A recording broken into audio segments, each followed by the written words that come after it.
박근혜 대통령이 오늘 정치적 고향 대구를 방문했습니다. 대통령이 방문한 지역은 친박 의원들로부터 배신자로 낙인이 찍혔다는 유승민 의원의 지역구인 대구 동구입니다. 친박계 핵심인 윤상현 의원의 공천 개입성 발언으로 여당 내 계파 갈등이 폭발한 예민한 시기, 박 대통령은 왜 지금 대구를 방문했을까요? 선거의 여왕 박 대통령의 유승민 의원 지역구 방문이 순수하게만 보이지 않는 것은 저 혼자만의 착각일까요?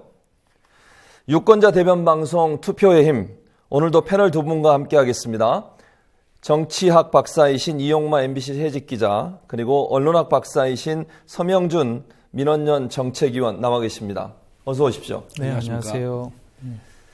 먼저 오늘 발표된 더불어민주당의 2차 컷오프 결과로 이야기 시작합니다. 정청래, 최규성, 윤우덕, 부좌현, 강동원 2차 공천 배제 명단에 오른 더불어민주당 현역 의원들입니다. 더민주는 오늘 오전 현역 단수 지역 23곳, 현역 경선 지역 4곳, 원외 단수 및 경선 지역 17곳 등 총 44개 지역의 공천 검토 결과를 발표했습니다. 그 결과 현재 지역구가 전략공천 지역으로 선정된 서울 마포을의 정청래, 경기 파주갑 윤우덕, 안산 단원을 부좌현 의원과 다른 후보가 단수 공천된 전북 남원 임실 순창군의 강동원 의원, 전북 김제 부안의 최규성 의원 등 5명의 현역 의원이 공천에서 배제됐습니다. 하지만 공천 배제의 명확한 기준은 알려지지 않고 있습니다. 공천 검토 결과 발표 직후 기자간담회를 가진 홍창선 더민주 공천관리위원장은 공천 배제 사유를 묻는 기자들의 질문에 모호하거나 엉뚱한 답변으로 일관했습니다. 정청래 의원의 배제 이유에 대해 홍 위원장은 핵심 지지층과 싫어하는 쪽에 반응이 있다. 여러 가지 판단해서 고민했다고 애둘러 말했습니다. 보수 진영에서 제기해온 막말 의원 논란이 작용했다고 시인하면서도 그 외에 어떤 사항들을 검토했는지 밝히지 않은 겁니다. 강동원, 부좌현, 윤우덕, 최규성 의원의 배제 이유를 묻는 질문에는 이야기하려면 시간을 많이 들여야 한다면서 지난해 12월과 현재 여론조사 결과가 다르다는 말만 지속했습니다. 이어서 초재선의 경우 하위 30%, 3선 이상 5선의 경우 하위 50%에 속하는 의원들을 검토하겠다던 당초 입장만 반복했습니다. 기자간담회가 40분 가까이 진행됐지만 명료한 기준은 나오지 않았습니다. 공천 기준에 대한 의문을 해소하지 못한 기자들이 질문을 계속했지만 홍창선 위원장은 내일도 만날 것이라면서 자리를 떴습니다. 더민주가 공천 검토 결과를 발표한 지역구는 현재까지 62곳입니다. 초재선 의원 68명 중 37명, 다선 의원 24명 중 13명의 운명이 정해지지 않은 가운데 더민주는 내일 3차 공천 검토 결과를 발표할 예정입니다. 국민TV 뉴스 노지민입니다. 앞서 보신 것처럼 더불어민주당 소속 현역 의원 5명이 2차 컷오프 명단에 들었는데요. 이용마 기자님, 컷오프 대상을 두고 논란이 지금 많습니다. 예. 이번 민주당의 컷오프 대상 잘 됐다고 보시는 건가요? 글쎄요. 지금까지는 판단하기는 상당히 좀 이르지 않느냐 싶은데요. 예. 내일 또 3차 공천 결과가 나올 거고요. 그 다음에도 또 나올 텐데, 예. 이제 이런 것들을 이제 전체적으로 보고서 판단을 해봐야 될 것 같아요. 그런데 지금까지 나온 걸로 봐서는 상당히 모호하다. 그러니까 지금 조금 전에 그 노지민 기자 리포트에서도 컷오프 5명이 어떤 기준에 의해서 됐느냐라는 질문에 대해서 공천관리위원장조차도 예. 명확한 답변을 지금 못하고 있잖아요. 예. 그리고 또 실제로 또 홍창선 위원장이 그런 이야기도 했습니다. 예를 들어서 정청래 의원이 어떻게 해서 이번에 공천에서 배제가 됐느냐라는 질문에 대해서 당선 가능성을 치면은 정청래 의원이 상당히 높죠. 네. 경쟁력 측면에서 상당히 높은 것으로 여러 여론조사 결과 나오고 있는데 그 외에도 뭐 이런저런 것들이 많이 반영이 됐다라고 하면서 정청래 의원에게는 또 일반인들과 또 기준이 다른 것 같다. 사람들이 생각하는 게 다른 것 같다. 뭐 이런 류의 이야기도 하거든요. 예. 그러니까 쉽게 말하면은 정청래 의원에 대해서 적용한 잣대는 조금 다르다. 이걸 또 한편으로 시인을 했단 말이에요. 예. 그런 걸로 봐서는 굉장히 어떤 이번 컷오프 대상을 선정하는 과정에 있어서 명확한 기준을 가지고서 이런 기준에 못 미치면은 전부 다 뭐 자른다든지 이런 것은 없는 것 같습니다. 예. 그러니까 어떻게 말하면 이제 호불호가 될 수도 있고, 또 한편으로 말을 하자면은 이 공천 관리하는 과정에서 보이지 않는 손이 작용했을 수도 있지 않느냐 이런 생각도 좀 들거든요. 예. 네, 이게 사실은 이제 민주당 내 어떤 역학구도하고 상당히 관련이 있지 않느냐는 생각을 좀 해봐요. 예. 예. 지금까지 더불어민주당을 보면은 소위 이제 주류, 친노 쪽과 비주류 간의 싸움을 한참 벌였지 않습니까? 예, 그랬었죠. 그러다가 이제 비주류 일각이 탈당을 한 상태인데요. 지금 더불어민주당에 남아있는 어떤 정치 세력들을 보면은 뭐 그런 식으로 분류할 수 있을 것 같아요. 한쪽에서는 이제 어떻게 뭐 당내 좌파라고 해야 될까요? 그래서 나갈 사람 나가라 라는 쪽에 어떤 강경파가 좀 있을 수 있을 거고요. 그 다음에 이 주류와 비주류에 어떻게 보면 중간에 있으면서도 약간 주류에 속하면서도 그래도 그 비주류랑 함께 가야 되지 않느냐. 예. 이런 세력들이 조금 있는 것 같고요. 또 이제 비주류에 속하면서도 역시 좀 함께 가야 되지 않느냐.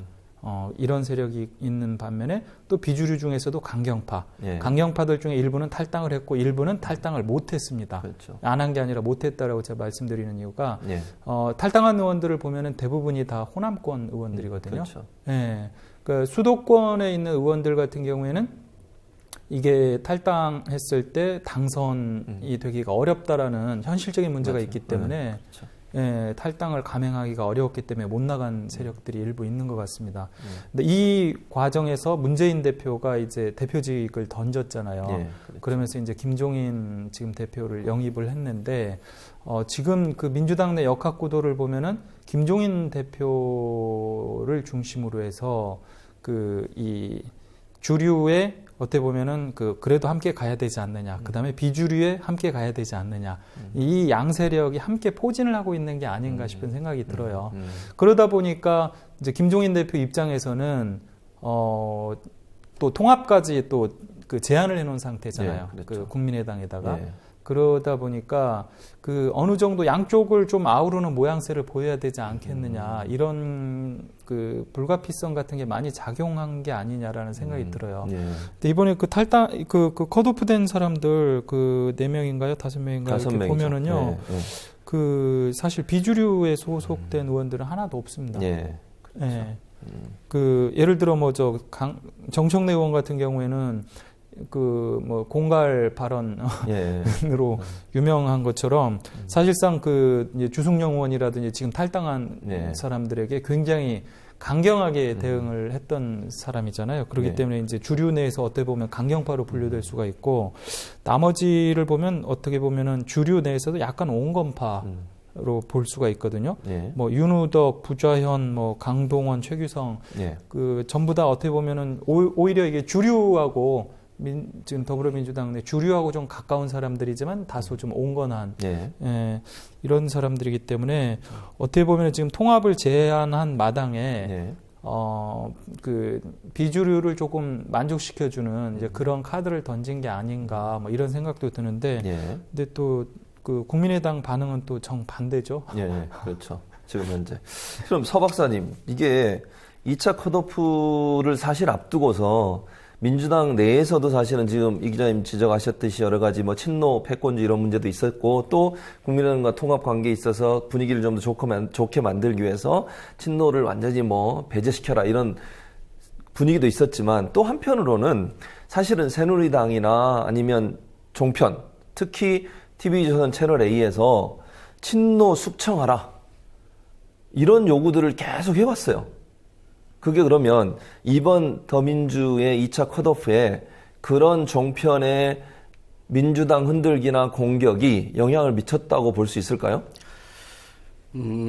우선 지금까지 총선 관련된 이제 그런 언론, 특히 이제 종편, 죄송합니다. 종편을 보면은 그 친노 숙청에 대한 주문이 있었느냐 정도가 아니라 완전히 그것이 지금 하나의 프레임을 형성하고 있습니다. 그 친노 운동권 세력에 대한 완전한 어떤 그 집중적인 포화가 이루어지고 있는데, 뭐 간단히 예를 들면은 무슨 뭐 조선일보의 경우에는 더민주 현역 10명을 물갈이 했는데 예. 상습적 막말 의원은 왜 빠졌냐.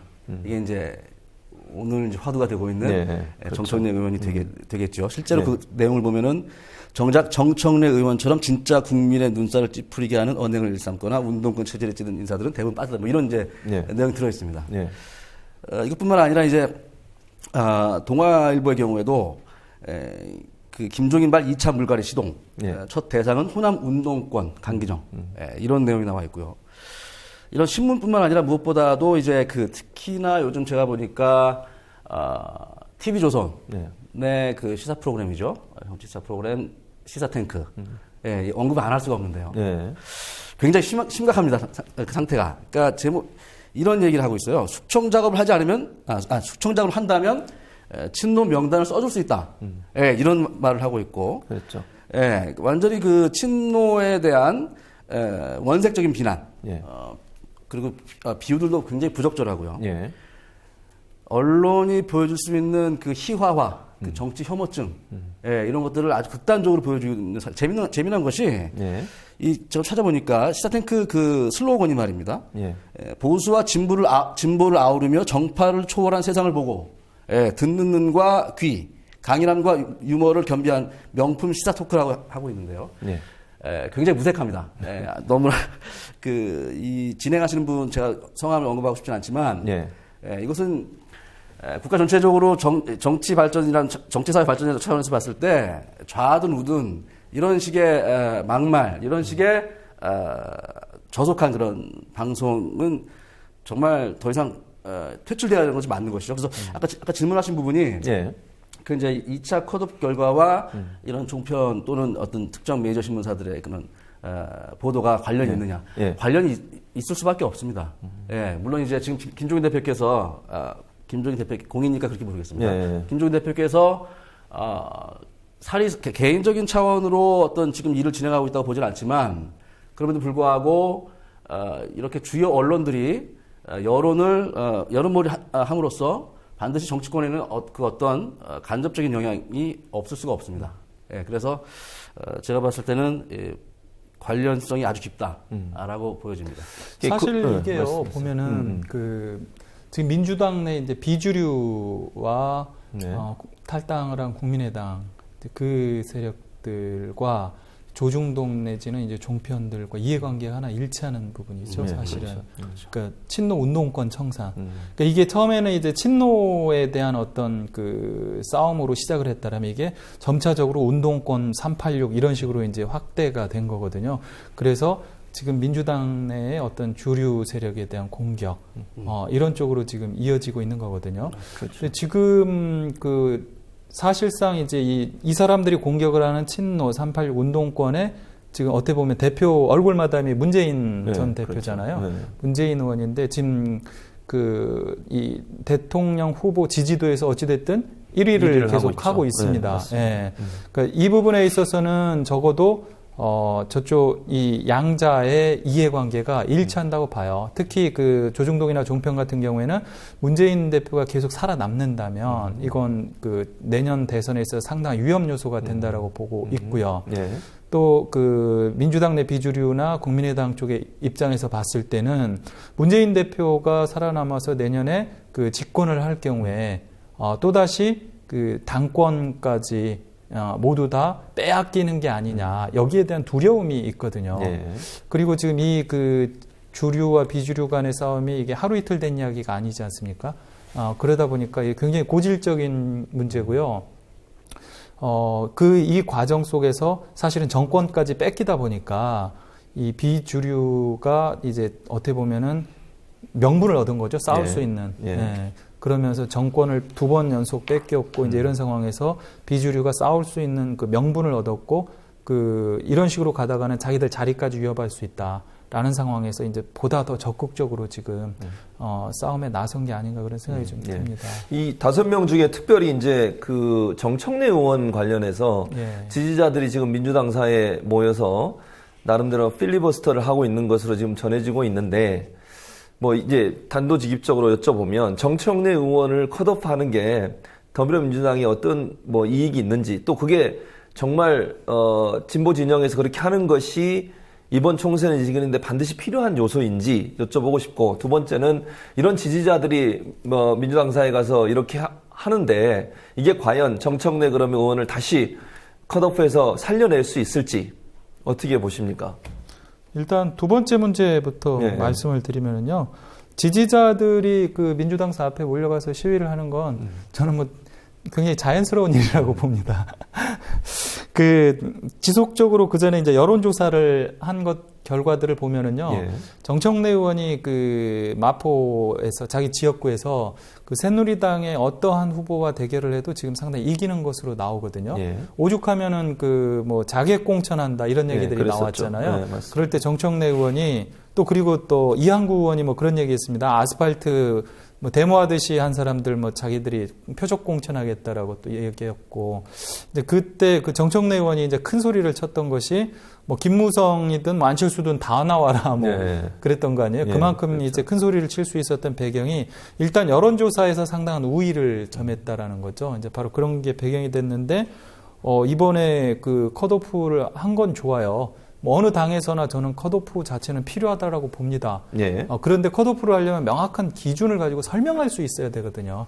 지난번에 그 강기정 의원을 컷오프 했을 때 그때는 분명히 설명을 했잖아요. 그랬죠. 여론조사를 해보니까 당신이 지금 많이 뒤지더라. 그렇기 때문에 아쉽지만은 좀 물러나줘야 되겠다라고 이야기를 했고 강기정 의원이 이걸 수용을 했단 말이에요. 그런데 이번의 경우에는 지금 설명을 못하고 있습니다. 이건 심각한 문제가 있는 거죠. 공당으로서 그 자기 당 소속 의원을 컷오프 차기 공천에서 배제를 하면서 왜 배제를 하는지 명확하게 설명을 못 한다는 것은 그 지지자들 입장에서 볼 때는 어떻게 했어요? 너무 황당한 거예요. 그럼 결국 그 국민의당과 그 한나라 새누리당에서 표적 공천하겠다, 자객 공천하겠다라고 하니까 뭐 스스로 먼저 자기 사람을 자른 거냐. 그렇죠. 이런 얘기가 안 나올 수가 없는 거 아니에요? 그렇기 때문에 이제 뭐 새누리당 같은 경우에 이번에 그 박태환 의원인가요? 그 친박 핵심이죠. 김태환 의원. 그 컷오프 되니까 자기 무소속으로 지금 출마하겠다라고 이야기를 하잖아요. 이런 식으로 어떻게 보면은 이제 현역들 같은 경우에 자기가 명확하게 수긍할 수 있는 그런 이유가 없다라면 저항을 할 수밖에 없는, 뭐 그건 당연하다라고 봐요. 왜냐하면 국회의원이라고 하는 게 저기 임시 직원이잖아요. 그렇죠. 비정규직이거든요. 4년짜리. 4년. 네, 맞습니다. 이번에 그 잘리고 나면 이제 가서 할 게 없습니다, 사실.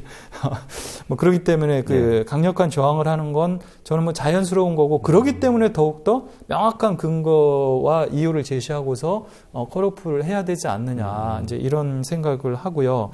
그 다음에 그러면 정청래 의원을 이렇게 자른 것이 과연 얼마나 영향을 미치겠느냐. 글쎄요, 저는 양쪽에서 모두 그 어떤 박수를 받을 수 있을까라는 점에 있어서는 좀 회의적입니다. 쉽게 말해서 일단은 그 민주당에 대한 열렬한 지지자들, 특히 그 정청래 의원과 비슷한 성향의 그 지지자들의 경우에 정청래 의원을 컷오프함으로 인해서 사실은 그 지금 민주당에 대한 어떤 지지하고 싶은 열망, 투표장에 가고 싶은 의욕, 이런 것들을 많이 꺾는 효과가 있거든요. 그러면은 이걸 통해서 예를 들어 그 국민의당이라든지 그 당내 비주류들이 그래 잘했어라고 하면서 여기에 대해서 적극적으로 찬사를 보내느냐 하면 국민의당 반응을 보면은 눈 가리고 아웅이다 뭐 이런 시간이에요. 하나 뭐 적당히 끼워 넣은 게 아니냐. 이런 식의 반응을 보이고 있다는 거. 그리고 또 새누리당이 그러면 또 뭐 이렇게 해서 특별히 뭐 여당 잘한다라고 야당 잘한다라고 하겠죠. 새누리당으로서는. 왜냐하면 정청래 의원이 어떻게 보면은 야당 의원들 중에서 가장 앞장서서 그 여당과 어떻게 부딪히는 뭐 그런 역할들을 많이 해왔잖아요. 그렇기 때문에 새누리당 입장에서는 이제 상당히 껄끄러운 피곤한 상대라는 말이죠. 그런데 야당이 스스로 제거를 해줬으니까 어떻게 보면 편한 거고, 이제 그런 점들에서 봤을 때 과연 그 정청래 의원을 이번에 잘라낸 것이 얼마나 그 플러스가 될 것이냐 이 부분에서는 저는 좀 회의적입니다. 예. 예. 악수다 이렇게 봐야겠네요. 바둑으로 보면 악수를 뒀다 이렇게 분석할 수도 있겠네요. 일단 어찌됐든 뭐 좋은 수는 별로 아닐 것 같습니다. 그럼 서 박사님, 네. 네. 그 지금 이 문제뿐만 아니라 이게 컷오프 대상이 발표된 다음에 SNS상에서 무슨 얘기가 지금 나오고 있냐면 박영선을 잘라라. 이게 나왔어요, 지금. 박영선 의원도 컷오프 해야 된다. 이런 주장들이 나오고 있단 말이에요. 서명주 박사님은 어떻게 생각해요? 이런 SNS상에서의 의견들이 타당하다고 보세요? 어디 이유가 있다고 보십니까? SNS상의 의견들은 이제 각 정치 계파들, 정파들의 의견들이 이제 거기 실릴 수가 있는 것이죠. 예. 그리고 이제 그것이 어떤 SNS의 어떤 세력들이냐가 먼저 평가가 되어야 되고요, 정확히. 예. 지금 이런 상황에서 박영선 의원에 대한 컷오프가 또 제기된다고 했을 때는 상대적으로 보수적인 견해를 가진 그런 네티즌이랄까요? 네. 그런 유저들의 견해일 가능성이 아주 크죠. 예.